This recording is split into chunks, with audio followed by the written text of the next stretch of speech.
Here with us today is Jean.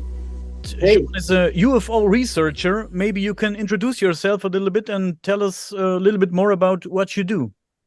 hi everyone. By the way, thanks to having me. That's always a pleasure to promote like Canadian or the ufology from Quebec because we don't know a lot about it.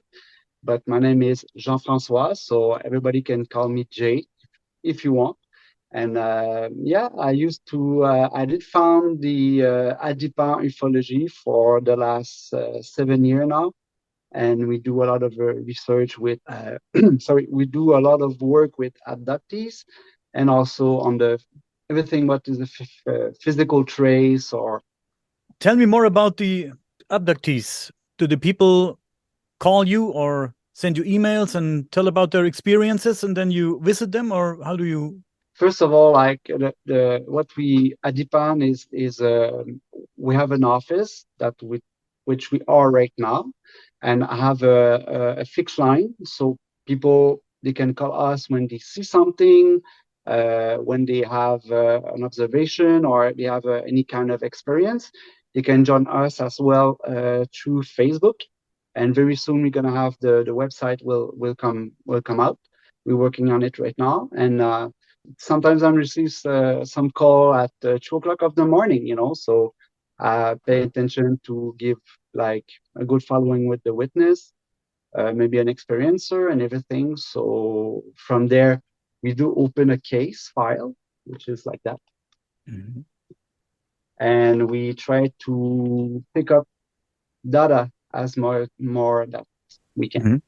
Interesting. How many people come to you and say, hey, I experienced strange things? How many people per month? Actually, we do receive between 20 and 50 Mm, call every year. Like that, we have maybe let's say 80 case by every year. 80 cases a year. Um, That's a lot. yeah, that's a lot. But I mean, the thing is that most of the time, that sometimes like satellite, like misobservation, stuff like that. But most of the time, we try to focus really on the data and say, okay, do we have any physical trace? Do we have any more than one witness? So getting data is one thing, but working with witnesses or experiencer, that's another thing. This is what you are different about the other ufology research group, that most of the time they just take data. We actually take data, but we try to create a circle, when people can speak freely about their experience. Like we do some discussion group. We have network.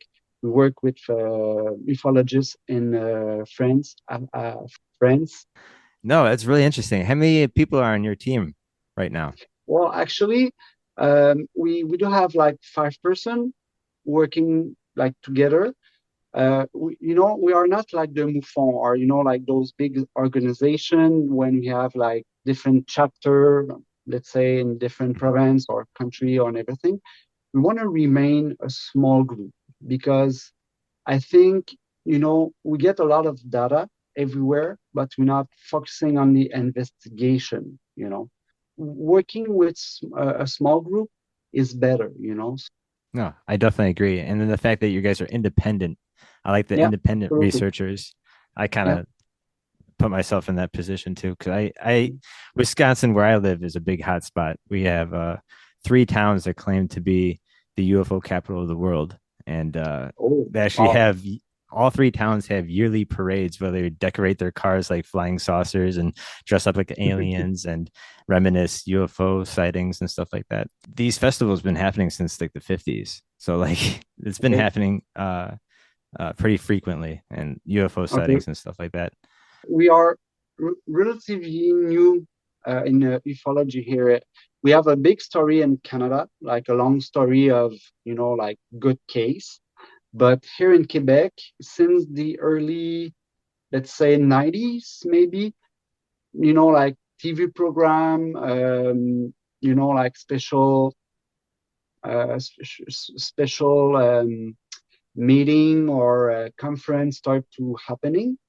But we are very, very new, like the people here start to realize that something happened, so the mentality change a lot, so they are more open, so but we do have a very, very special ufology here. We like we do have some good case of close encounter, let's say of the second kind, with trace and everything, but we also have a lot of good case when people have those contact on a regular basis with some entities, so but it's not always like the gray, or like we have very, very different type. And what is cool about it but is that they have a following, like those beings coming back, see them, speak with them. They sometimes have developing a link together, like on a regular basis. Yeah, and we have a lot of good case as well. Let's get into a few interesting cases. Is there anything that you can talk about? Maybe let's talk about a few UFO sightings. Okay, well, let's start with maybe one of the most biggest case, like here in Canada, which is happening in Montreal, where I am right now. November 7, 1990, we have what we can call like that's the equivalent of the Phoenix and Arizona sighting, but here in Quebec, it was above the La Place Bonaventure here in Montreal.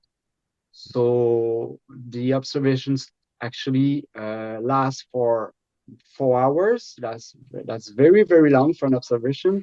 At least for now, we're working on the case. We did find at least 50 witnesses, but that day they have like more than 20 on the roof of the hotel, and they actually see big ship of like different light. It was a very, very good case. Do you have own experiences with UFOs? Yes, I did. Actually, when I was young, my first experience was in my own chalet. And there was like on the La Rivière des Outaouais, nearby the border and everything. And I was actually coming out, playing outside, and I see that huge ball of light just passing by, So that was my first contact with UFO. But I didn't much at that time, like, oh, that's nice, But I never understood really what was the implication of what I saw. Mm-hmm. Yeah, interesting. I have another question when it comes to your project. Who finances your project? Do you put your own money into it? Well, yeah, well, yes, of course. See, that's the problem, because we don't have any subvention by government or like business wise. We do have like business financements and everything, but never for that kind of project. So of course, when you start to do a business, and you start to lay out some basic, for starting that kind of enterprise, you have to invest by yourself, and to be quite honest with you, like, it's very expensive, like, not only you need to find to do a good job. I think that we need finance, that's for sure. But that's the problem here in Canada and mostly Quebec, because people have to bring the money off their own pocket, so to pay the rent, pay the line, like all the marketing and stuff like that. So it's actually costing money, So spending time with the witness, sometimes we need to drive, to meet those witnesses as well. It's not only by phone. If you wanna do a good job, you need to go on the spot and see. You have a physical trace. You need to take the measurement. Sometimes you have to spend like hours on the field. So it costs money. And when you invest by your own pocket, you need to buy some good quality camera. You need to buy some good material. So sometimes if you have any samples, you need to send that to the lab as well. So it costs money to do that. Like it's not free. So are there people out there who support you with donations? Maybe you have a donation link. We can post it below the episode. Yes, we do. We do actually do a fundraising right now, like with GoFundMe. But with we organize events as well. We do CE5. We do like fundraising. We do what we call conference. Like everybody take a summer, going to the restaurant, they eat, and we present some case. So that's a way of people to coming together. And share their own experience. So sometimes we do some fundraising through those kinds of events. No, I think what you're doing is absolutely great. And there should be more people like you out there Thank going you. I out to the appreciate it. field and actually doing, checking radiation and checking out if there's footprints. I see that handprint, that picture you sent me, the Yeah. handprint that you found. That is amazing. Can you tell me more about that? So actually, you know what? In order to do a good job, like on the field, like as I said, we need to invest a lot of money and working with some good product. What I use is actually the dental stone to Mm. to give you that example for the case the picture that you told me. Mhm. And we work with the same thing that actually the cops use when they go on the crime scene. So Oh, wow. so in that particular case, there was a case in the Mont Royal Mountain, and one of the witness saw a being, like a kind of a Sasquatch type of being, you know. So he actually ran down in the forest, so to go because they have a big part on a park in the top, so people can go and uh, take take a sip of a beer, and they can do some aquatic activities as well. But we actually find some trace there. So in order to be able to document the scene, we place some flag and everything, and we actually with the Denton stone we actually cast, the imprint and everything. So Yeah, it's very impressive photograph there. yeah, thank you. And you know what is a great thing is because when we go back to the legend, here is the same place that actually the sighting occur. We have all myth with the Indian native, Oh, so they yeah. actually Oh. they have a being that actually was there looking like a Sasquatch, and there was the first settler was scared to go in that kind of mountain because like he was there often. So we have like some myth recording to that Wow. case. So and Wow. what is cool is because the witness saw that being during the COVID, so everybody was locked up, so Ah. she was walking her dog and she saw that coming out of the wood, so like actually, That's an interesting story. Holy shit. yeah. Yeah, I'd Because shit my pants if I saw some shit like that come out of the woods. well, but some people, like I received another case when that guy just went to do camping in Quebec because we have a really nice place to go camping, and he actually have an encounter with Sasquatch. He's actually he was sleeping nearby the fireplace, the fire, and her wife was in the car and everything, and he was like a little bit drunk. Wake up at night because he hears some noise, so he just watched, the fire, and he saw that huge thing crawling down, like with the fire, and he just said like, "Hey, sweetie, what you doing?" And actually was not sweetie, like that being actually turned around, and now he just realizing that he's not sweetie anymore. So, but actually that being came close to him, trying he actually touched him, so was scared. He was hiding under the camping bag and everything. So it's actually ended up that the being taking him by the legs and walk into the forest, and he spent like a couple of hours during the night with that being. So it's very cool because when he called me, like the first thing he told me is that I don't know if you're gonna believe me what I'm gonna tell you. I said Wow. that that's my this is why I'm doing my job. This is why I opened my company. So don't worry. Like everybody start with the same answer. The same outcome. Like you won't believe me if I told you. It's like, come on, explain to me what you're going through. Yeah. He did explain to me what he was living and everything, and said it was one of the most not terrifying, but the most amazing experience I never had, because he's actually have a great experience with those beings, you know. Speaking about Bigfoot, what is your personal opinion on that topic? Do you think there is a connection between UFO sightings and Bigfoot? It's very funny that you mentioned that, because we have some case, very few, but still there, that especially on the reserve for the native people here, you know, for them is like, the question is not, do they exist? You know, like for them, they exist, you know, Mhm. and they have a relationship, you know, like they are like those God that actually came from above, you know, like they create the man and everything. So very similar to, you know, like the Dead Sea Scroll or the Sumerian tablets and stuff like that. And for them, that's a reality, you know. It's like we have some couple of cases when, you know, UFO, actually Sasquatch used to be observed with a UFO before or after or between the events. And yeah, so, but guys, you know something that's very cool? That here in Canada, I found a very old law that says that, like, back to the early 1908, something like that, that you're not allowed to kill a Sasquatch. So that raises a lot of questions. Do Canada recognize the existence of the Sasquatch? Apparently, yes, because we have a law that we are not allowed to kill them, you know? Ah.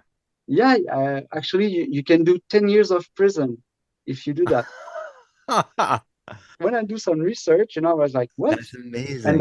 that law is actually existing, is on our penal code, you know? So Wait, I know the Native Americans do take the Bigfoot seriously. So, yeah, wow. and we have a lot of hot spot here in Quebec, because that's a very dense area with the forest, camping, stuff like that, you know.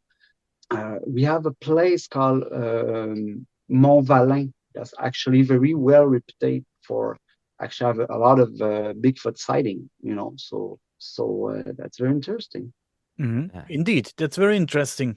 And since we spoke about Bigfoot and UFOs, and if there's a connection, I think it's my personal opinion that somehow everything is connected. Bigfoot, the paranormal, and the UFO phenomenon is connected. That's my opinion.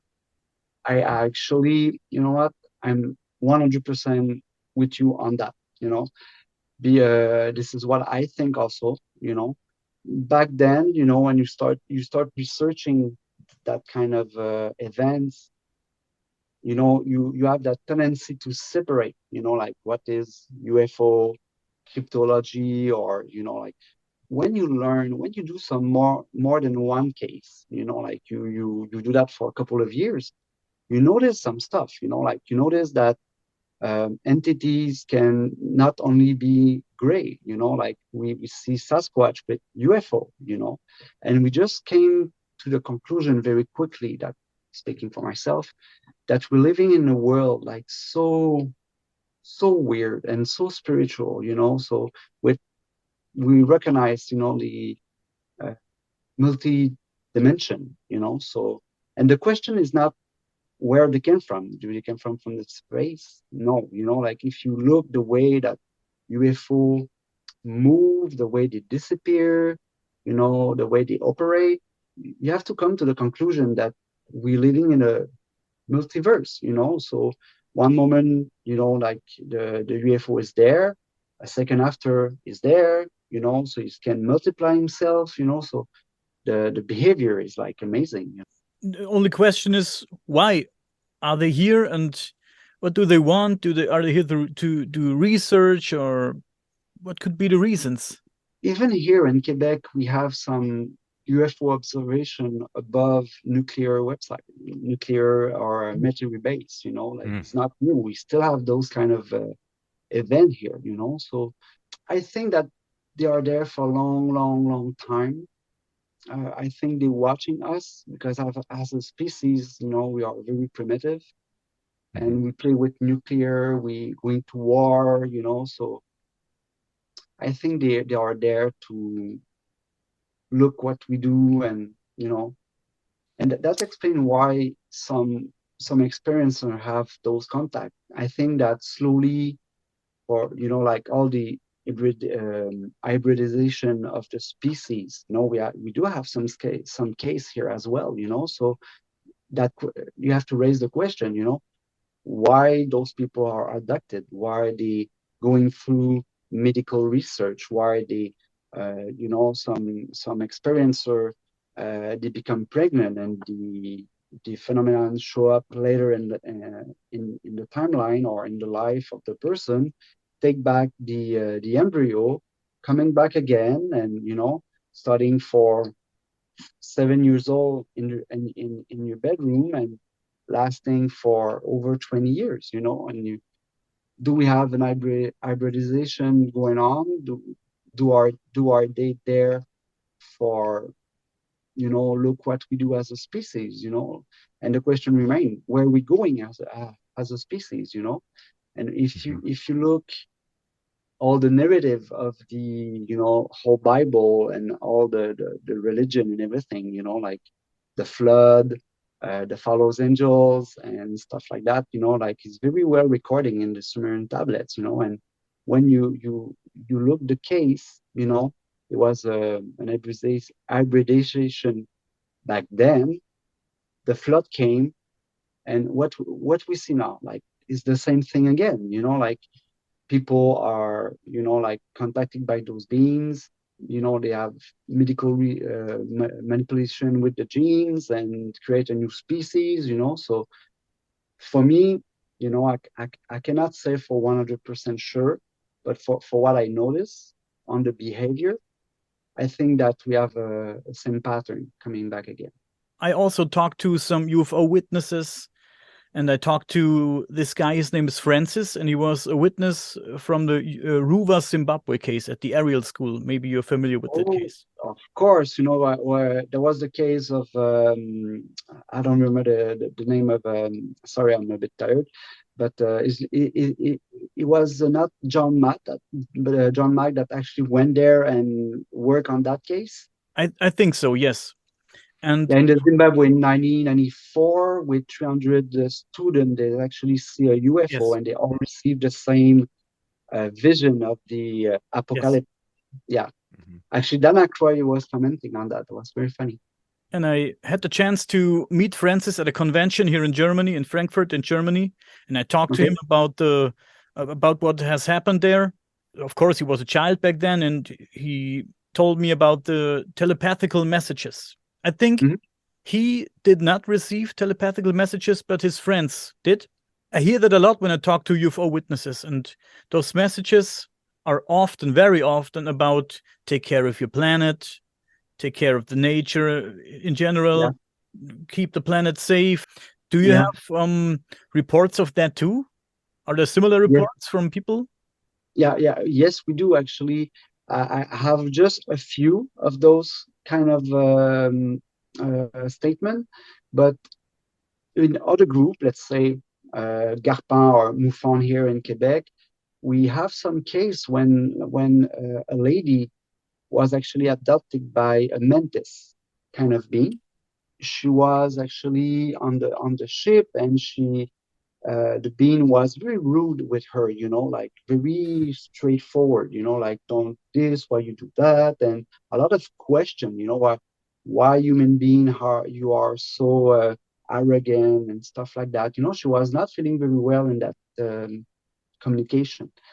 Ended up that being showing a big screen to her for what will become of her later, you know, like dry land, burn a house, you know, like disease, stuff like that, you know. So she was very, the witness, the experiencer, sorry, was very intimidated by that, and she got scared, you know. So since then, you know, she changed her way, you know, like totally, you know. She started to do recycling, you know, take care.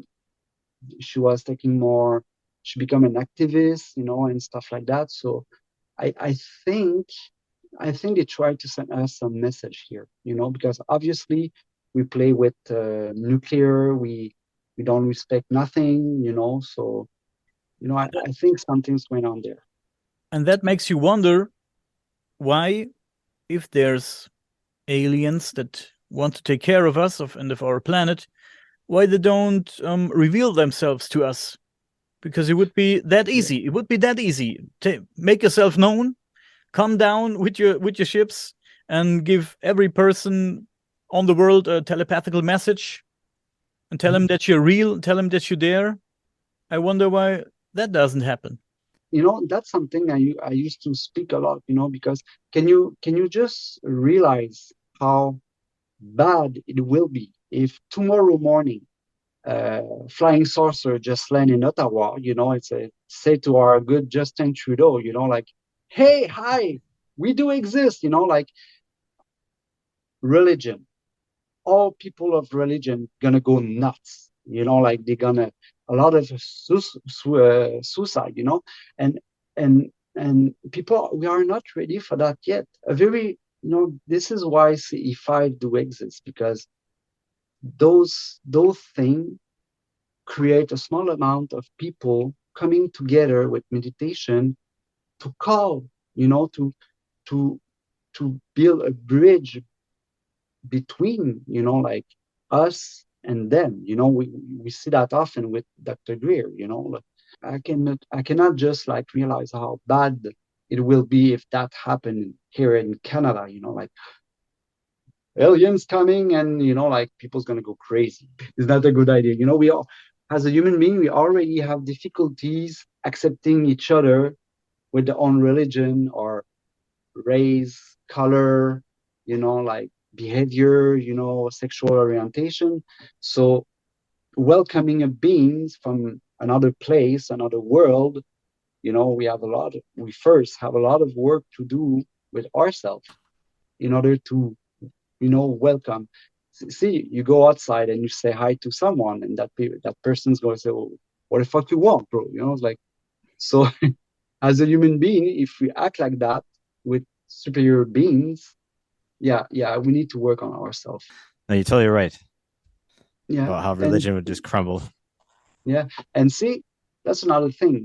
We treat everything, especially back in Canada with everything happening with China and everything right now, as a people, if we can kill one of our own kind, and those UFO teach us something. They can shoot missile, like stop missile to be launched. They create, they hovering over military base. They actually can take over the control of that military base, like that. So and I think that for the government is mostly, we don't know how to deal with this. So if that, which is the UFO are very more powerful than us, how can we protect our citizen? And that's the same question here. So it's difficult. Like, what do you say to your people when you say, hey, we recognize that UFO exists, but we cannot protect you from them? I agree. With all the lakes in Canada, have you had any cases of UFOs coming out of lakes or nearby water or oceans? Like not UFO, but USO that we call. Yeah. Yeah, we don't have a lot of case, but we do have a couple of case since the early 70s. So I'm not I'm not aware of all the details from the case, Sure, but sure. of course we do have some case like that. Yeah. Okay. Yeah. We have to have you back on again, because the fact Yeah. that you actually work on cases on a daily basis and have people call you kind of like the Ghostbusters, that is awesome. And we would love to hear more Yeah. stories, maybe some more updates on some stuff too. Because yeah, the fact that the US shot that one UFO over Canada not too long ago, and they still haven't recovered that thing that's in like the icy oceans. Absolutely, and So that's very strange for our government because they never say, like, of course, we have the China balloon and stuff like that, but mhm, our prime minister, like first prime minister, said like very clearly, we don't know what it is. mm, He's not from China, and mhm, he said like I asked them to shoot that thing, mhm, so because there was you guys, like your F-22 actually shoot down and actually falling our territory, but with the NORAD and stuff like that, because we are very close, like we're working together for both countries.